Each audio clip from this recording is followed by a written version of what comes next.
Assalamu alaikum, hi friends, I welcome you back. I hope you're all doing well. Let's start with today's topic, that's about portable X-ray unit.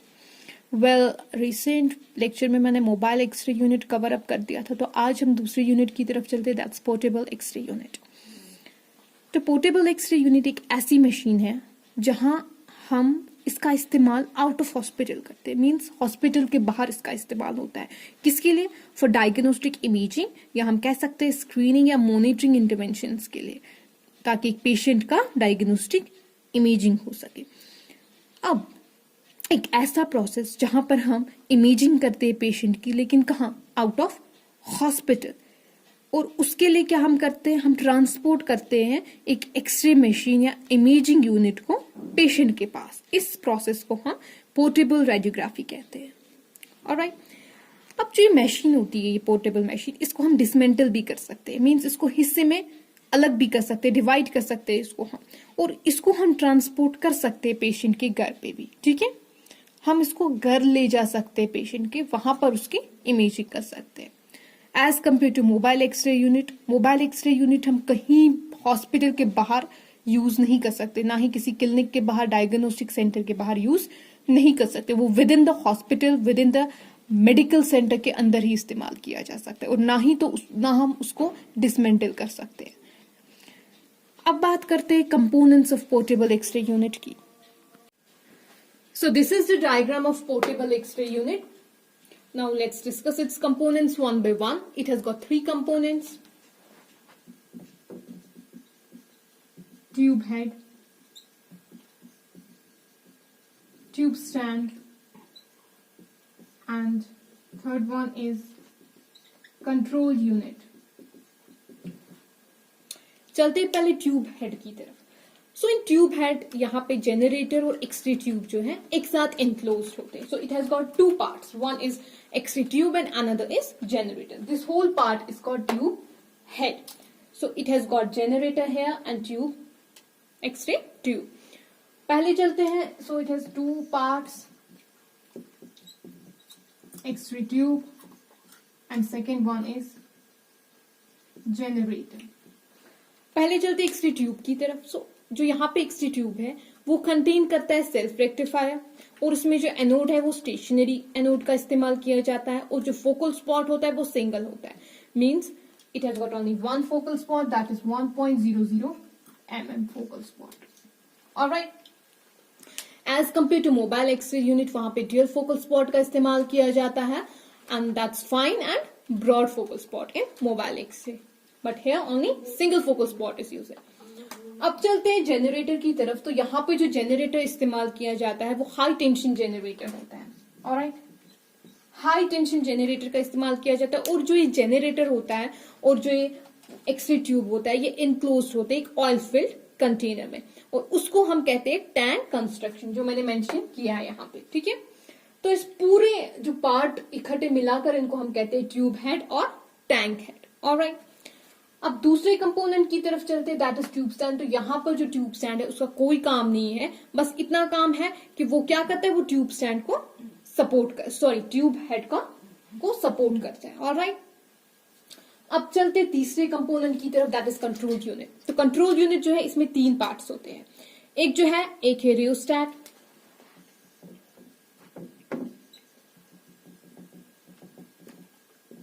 Another one is timer, and the third one is exposure switch.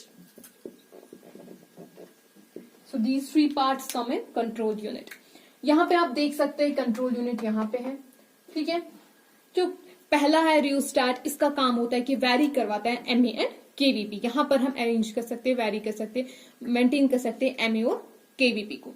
और यहाँ दूसरा जो timer है, इसका काम होता है कि हम एक्सपोजर टाइम चूज कर सके यहाँ पे कि कितने टाइम का एक्सपोजर हमें रखना है पेशेंट के लिए. Third one, that's exposure switch. ये स्विच होता है जो कंट्रोल करता है start and end of exposure. यहाँ पे आप देख सकते हैं स्विच हैंड स्विच है, जो हाथ से हम इस्तेमाल करते हैं. ठीक है. So these were all the components of x-ray unit. यहाँ पर आपने चेक किया, पहला this is tube head, this is a tube x-ray tube, and here is generator. यहाँ पे आपने कंट्रोल यूनिट देखा, यहाँ पे आपने स्विच देखा, एक्सपोजर स्विच, एंड यहाँ पे आप देखिए plug of connection, for connection means जहां से हम पावर सप्लाई अरेंज करते हैं इसके लिए, ठीक है। दिस इज अ केबल जहां से पावर सप्लाई जाती है. Here is also cable. Here it's also cable. All right. So this was all the component of portable X-ray unit. अब हम चलते हैं difference between mobile and portable x-ray unit. तो जो पहली डिफरेंस है मोबाइल एक्सरे यूनिट और portable की, दैट इज जो मोबाइल एक्सरे यूनिट है वो लार्ज होते हैं और माउंटेड ऑन व्हील्स होते हैं. मींस इनको चलाया जा सकता है व्हील्स के थ्रू. So they are larger mounted on wheels. लेकिन अगर पोर्टेबल की बात करें तो ये स्मॉल होते हैं as compare to mobile x-ray unit, और इनको हाथ से कैरी किया जा सकता है एट अ टाइम. ठीक है, एक पर्सन को एट अ टाइम हाथ से कैरी कर सकता है. So they are smaller.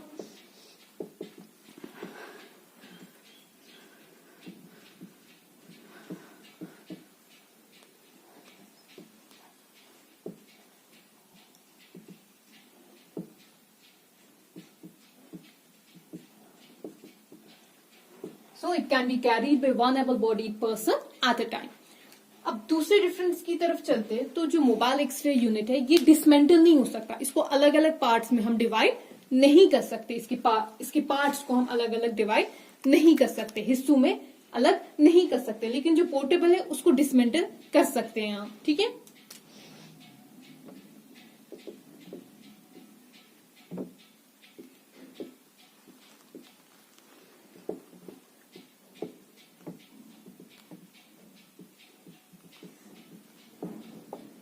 तीसरे डिफरेंस की तरफ चलते हैं. तो जो मोबाइल एक्सरे यूनिट है ये लार्ज आउटपुट देता है. ठीक है, मींस केवीपी जो एमए है वो काफी ज्यादा आउटपुट में होते हैं. ठीक है, केवीपी जो है तो हम लिख सकते हैं यहाँ पे लार्ज आउटपुट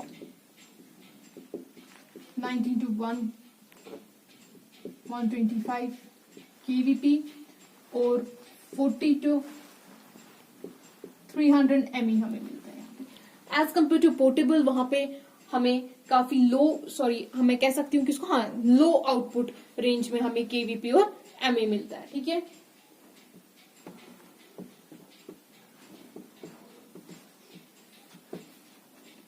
मैक्सिमम जो होता है वो 80 केवीपी तक जाता है और एमए जो है वो 15 एमए होता है इन 1 सेकेंड ओनली. ऑलराइट, अब चलते हैं हम चौथे डिफरेंस की तरफ. दैट इज जो ये मोबाइल एक्सरे यूनिट है ये अलो करता है maintenance of radiation protection. Means यहाँ पे थोड़ा बहुत रेडिएशन प्रोटेक्शन होती है.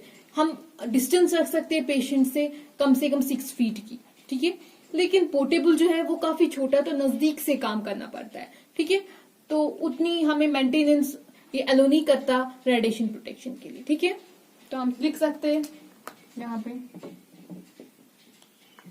अलो maintenance of radiation protection.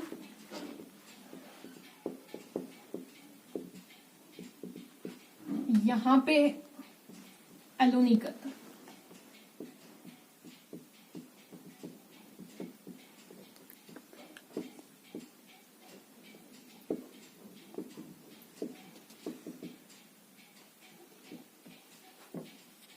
does not allow maintenance of radiation protection.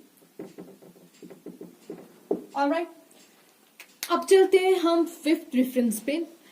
यहाँ पे क्या होता है, यहाँ पे हमें हाई पावर सप्लाई की जरूरत होती है, हाई पावर इलेक्ट्रिक सप्लाई की जरूरत होती है रेडियोग्राफिक एक्सपोजर देने के लिए. इसीलिए मोस्टली हम मोबाइल एक्सरेज कहाँ पे यूज करते हैं, हॉस्पिटल में, क्योंकि हॉस्पिटल में एक अलग सा पावर सप्लाई बनाया गया होता है for all the equipments to be used. Alright, अब पोर्टेबल की बात करें तो वहां पे स्टैंडर्ड इलेक्ट्रिक पावर सप्लाई की जरूरत होती है. मींस लो कोई भी पावर सप्लाई इस्तेमाल कर सकते हैं, जैसे कि हमारी घर में जो पावर सप्लाई इस्तेमाल होती है वो. ठीक है, इसीलिए हम जो पोर्टेबल एक्सरे यूनिट्स होते हैं उनको हॉस्पिटल के बाहर इस्तेमाल करते हैं और घर भी ले जा सकते हैं. ठीक है, तो हम लिख सकते हैं यहाँ पे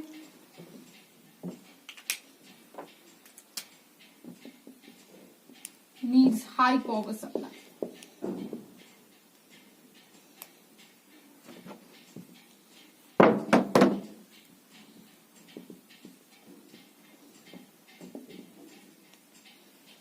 और यहां पे स्टैंडर्ड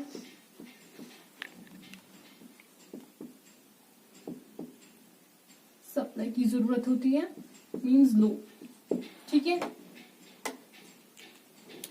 अब हम 6 पॉइंट की तरफ चलते हैं, जो 6 हमारा डिफरेंस है इनमें। तो जो मोबाइल एक्सरे यूनिट होता है ये हम हॉस्पिटल्स पे इस्तेमाल करते हैं। जो मैंने मेंशन किया वो हम अलग से अब पॉइंट बनाते हैं उसका, कि ये हम सिर्फ और सिर्फ inside the hospital, inside the clinic या डायग्नोस्टिक इमेजिंग सेंटर के अंदर ही इस्तेमाल करते हैं। लेकिन जो पोर्टेबल एक्सरे यूनिट होता है ये हम बाहर करते हैं, मेडिकल सेंटर के बाहर, किसी भी मेडिकल सेंटर के अंदर ही इस्तेमाल नहीं किया जाता है। ये मोस्टली हम आउटसाइड हॉस्पिटल, आउटसाइड क्लिनिक या आउटसाइड डायग्नोस्टिक इमेजिंग सेंटर के बाहर इस्तेमाल करते हैं। तो इसीलिए हम इसको घर भी ले जा सकते हैं एक पेशेंट की। ठीक है, यहां पे लिख सकते हैं it is used only in hospital. Alright, और ये जो है ये हम यूज करते हैं आउटसाइड हॉस्पिटल। ठीक है, so this was all about difference between portable x-ray unit. I hope आपको आज का लेक्चर क्लियर हुआ होगा, और any confusion you can DM me on my Instagram ID, और आपको नोट्स की जरूरत हो तो आप मुझे वहां पे टेक्स्ट कर सकते हैं। Thank you for watching, take care, अल्लाह हाफिज।